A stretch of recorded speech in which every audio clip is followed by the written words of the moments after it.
ভালোভাবে মেখে নিতে হবে। চিচিঙ্গার বীজ দিয়ে ভালোভাবে আমি পরিষ্কার করে নিয়েছি।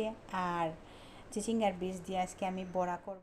চিচিঙ্গার বীজরে আমি ভালোভাবে এখন আমি বেটে, বা কেউ যদি ব্লেন্ডার থাকে ব্লেন্ডার করতে পারেন, আবার শিলপাটায় করতে পারেন। তো আমি শিলপাটায় করে নিয়ে আসছি। মানে চিচিঙ্গার বীজটাকে আমি এখন শিলপাটায় বেটে নিয়ে আসছি। আর দেখুন কিভাবে মানে আদা ভাঙ্গার মতন, একবারে মিহি না। তো এখানে আছে পেঁয়াজ কুচি, এখানে ধনিয়া পাতা, কাঁচামরিচ, আদা, আর কি আছে?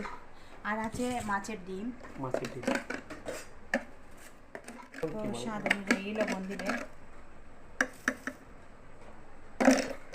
এটা মাছের ডিম দিয়ে করতে হবে। মাছের ডিম দিয়ে, হ্যাঁ।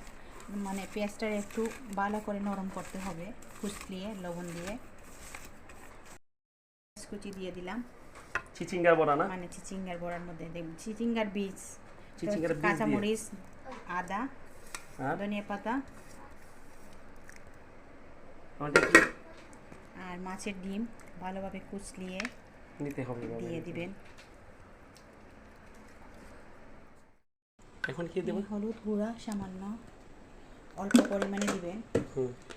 আর গুঁড়া পাঁচফোড়ন। গুঁড়া মাছ আস্তা দিলে হয় না? আস্তা দিলে না, জিরা, আস্তা জিরা কি দিবে? সামান্য ডালচিনি, এলাচি গুঁড়া, ময়দা নাকি চালের গুঁড়া একটু চালের গুঁড়া দিয়ে ভালোভাবে মেখে নিতে হবে। কতক্ষণ মাখাবো?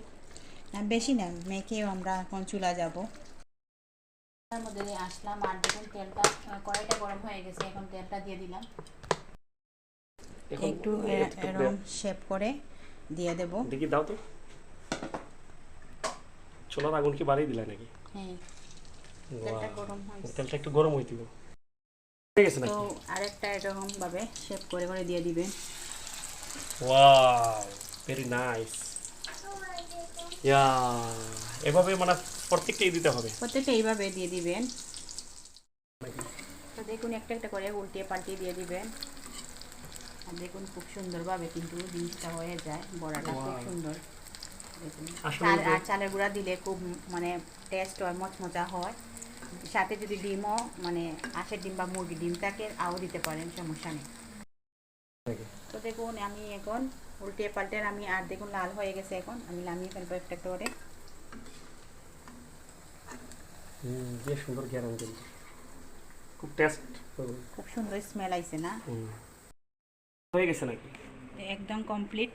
তো আপনারা দেখুন, দেখুন একদম কমপ্লিট। আর চিচিঙ্গার বড়া অনেক সুস্বাদু, অনেক মজা, টেস্ট। আপনারা না খেলে কিন্তু মিস করবেন। তো আমার ভিডিওটি যদি ভালো লাগে অবশ্যই লাইক কমেন্ট শেয়ার করবেন। আর একটা জিনিস বললাই না যে আমরা যেভাবে করছি এইভাবে কিন্তু তারা কিন্তু করতে হবে। আর আমরা যেভাবে করছি অবশ্যই আপনারাও চেষ্টা করবেন। আমি একবারে সহজভাবে দেখিয়ে দিয়েছি। সবাইকে ধন্যবাদ। সবাইকে ধন্যবাদ।